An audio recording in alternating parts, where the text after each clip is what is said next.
اعوذ باللہ من الشیطان الرجیم بسم اللہ الرحمن الرحیم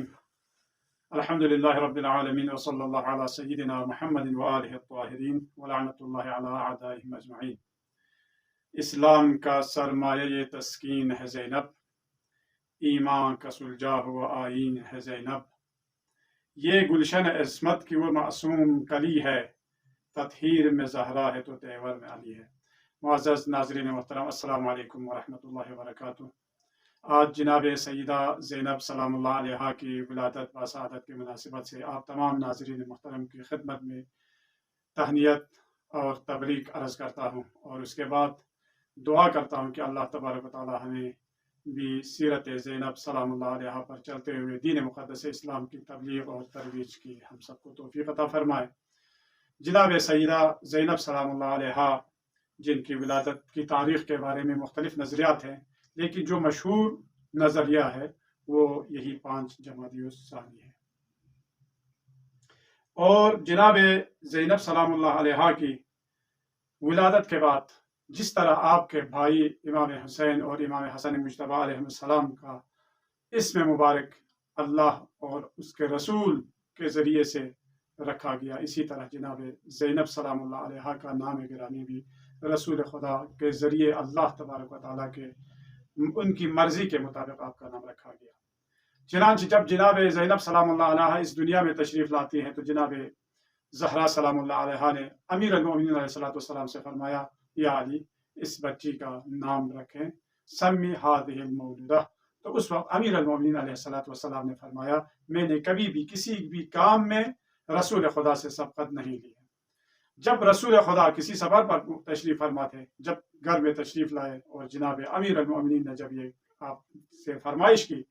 تو رسول خدا نے فرمایا، میں نے بھی کبھی اللہ تبارک و تعالیٰ کے حکم سے میں نے کبھی سبقت نہیں لی ہے، میں خدا تبارک و تعالیٰ کے حکم کا منتظر رہوں گا۔ اس وقت جناب جبرائیل امین تشریف لاتے ہیں اور جبرائیل امین نے اللہ تبارک و تعالیٰ کا سلام اور دعا پہنچانے کے بعد آپ نے فرمایا، یا نبی اللہ، اے اللہ کے حبیب، اللہ نے آپ کو سلام و دعا کے بعد یہ حکم دیا کہ اس بچی کا نام زینب رکھا جائے۔ زینب عربی میں زین اب ہے، اصل میں زین اب یعنی بابا کی زینت، اور کثرت استعمال کی وجہ سے الف چھٹ گئی تو زینب جو ہے وہ آپ کا نام ہو گیا۔ تو اللہ تبارک و تعالیٰ نے اپنے مقدس اہداف کو پائے تکمیل پہنچانے کے لیے 1,24,000 انبیاء کو اس دنیا میں مبعوث فرمایا، اور ہر ایک کا یہی نعرہ تھا، قولوا لا الہ الا اللہ تفلحوا، حضرت آدم سے لے کر خاتم اور خاتم سے لے کر قیامت تک،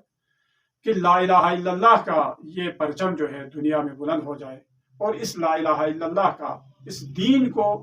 پائے تکمیل تک پہنچایا جائے۔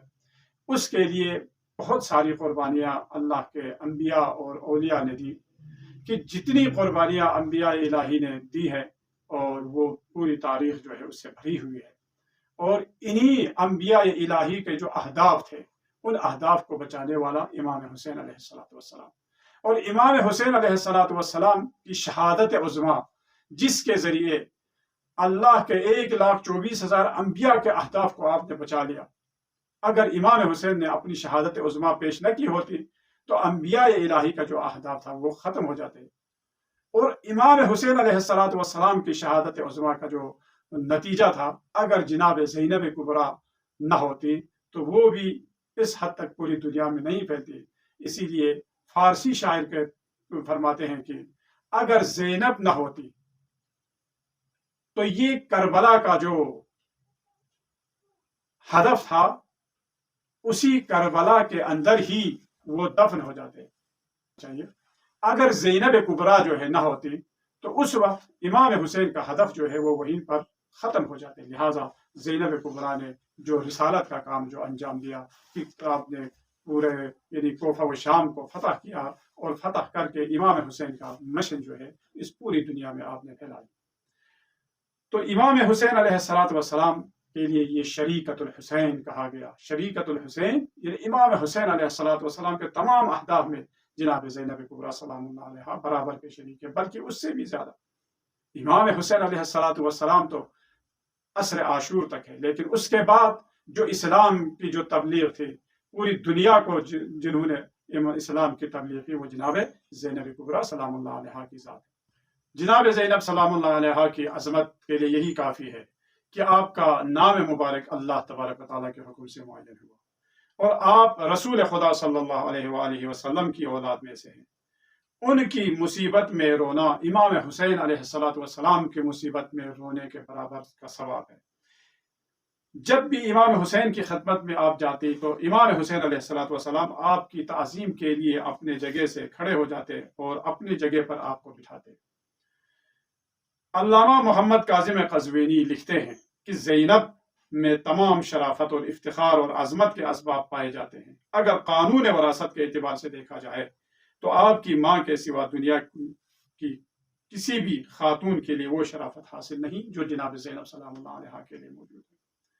نانا کو دیکھیں تو سید المرسلین، بابا کو دیکھیں تو سید الوصیین، بہائیوں کو دیکھیں تو سیدہ شباب اہل الجنہ، اور ماں کو دیکھیں تو سیدۃ النساء العالمین۔ یہ جناب زینب سلام اللہ علیہ کی وراثتی جو عظمت ہے، اور اسی لیے شاعر نے آپ کے حسب و نسب کی طرف اشارہ کرتے ہوئے کہا، ہی زینب بنت النبی المؤتمن، ہی زینب ام المصائب والمحن، ہی بنت حیدر الوصی وفاطم وہی الشقیقۃ للحسن والحسین۔ یہ جناب زینب سلام اللہ علیہ کی عظمت ہے۔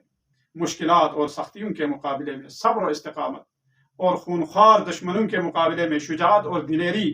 کا مظاہرہ کرنا آپ کے عظیم کرامتوں میں سے ہے۔ اخلاق اور کردار کے اعتبار سے عطوفت اور پریشانی کا پیکر، عصمت اور پاک دامنی کے اعتبار سے حیا اور عفت کی مالکہ ہونا آپ کی شرافت اور عظمت کے لیے کافی ہے۔ ذرا سوچیں کہ اگر یہ ساری صفات کسی خاتون میں اگر جمع ہو جائے تو اس کے بارے میں آپ کیا فیصلہ کریں گے؟ چنانچہ زینب کبریٰ نہضت کربلا میں بھی بڑی مسئولیت اپنے ذمہ لی ہوئی تھی۔ اپنی اس مسئولیت سے عہدہ ہونے کے لیے آپ نے کتنی سختیاں برداشت کی کہ اس کے لیے پوری تاریخ جو ہے بھری ہوئی ہے کہ جناب زینب سلام اللہ علیہ کے صبر و استقامت کے بارے میں۔ تاریخ دان لکھتے ہیں کہ ایک معصوم کے علاوہ کیا کوئی ایسا برداشت کر سکتا ہے کہ جو زینب کبریٰ نے برداشت کی، جن کے گھر سے ایک ہی دن میں 18 جنازے نکلے، لیکن پھر بھی جناب زینب سلام اللہ علیہ کیا فرماتی ہیں، ما رأیت الا جمیلا۔ جب دشمن نے تانا دی کہ آپ کے تمام بھائیوں کو تہ تیغ کیا گیا، آپ کو شکست دی، اللہ نے ہمیں فتح دی، تو اس وقت ان ملعونوں نے یہی کہا کہ اللہ نے آپ کے ساتھ کیا فیصلہ کیا؟ تو آپ نے کیا جواب دیا؟ آپ نے فرمایا، میں نے اللہ تبارک و تعالیٰ کی طرف سے کوئی نیکی اور اچھائی اور بھلائی کے سوا میں نے کچھ نہیں دیکھا، لیکن جو کچھ تم نے مظالم تم نے ڈھائے ہیں وہ تم نے ڈھائے ہیں، لیکن اللہ کی طرف سے نہیں۔ آپ کی علم و معرفت کے بارے میں یہ بھی مشہور ہے کہ کوفہ میں جناب زینب سلام اللہ علیہ تفسیر کا درس دیا کرتے تھے۔ آپ تفسیر کا درس دیا کرتی تھی، اور جب اسیر بن کر جب آپ کوفہ میں پہنچی تو اس وقت کوفہ والیوں نے نہیں پہچانا، وہاں کی خواتین نے، عورتوں نے نہیں پہچانا، اور جب آپ نے اپنی وہاں پر معرفی کی تو دیکھا، لوگوں نے بھی دیکھا اور ان عورتوں نے بھی دیکھا کہ جناب زینب سلام اللہ علیہ وہی شہزادی ہے جو کچھ سال پہلے وہاں پر ان کو درس تفسیر دیا کرتی تھی۔ اور جناب ابو طالب علیہ السلام کی جتنے بھی اولاد ہیں وہ سب اسلام کے کام آئے، اور انہی میں سے ایک جناب زینب کبریٰ سلام اللہ علیہ۔ اور جناب زینب سلام اللہ علیہ کی عظمت کے لیے اور ان کی شرافت کے لیے یہی کافی ہے کہ جناب رسول خدا بھی آپ پر